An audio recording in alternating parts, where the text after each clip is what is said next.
സ്പർശിക്കും സഹായം മുത്ത് റസൂലിന്റെ മൊഴികളറിഞ്ഞുള്ള മുത്തഖീങ്ങൾക്കാണ് സ്വർഗത്തിൽ അത്താഴം.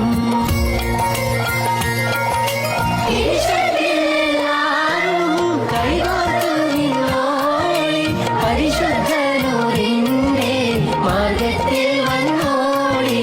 കരയുന്ന കൽബുകൾ കണ്ടിട്ടറിഞ്ഞോളി. കനിവിന്റെ കൈ നീട്ടാൻ മുന്നാലെ നിന്നോളി.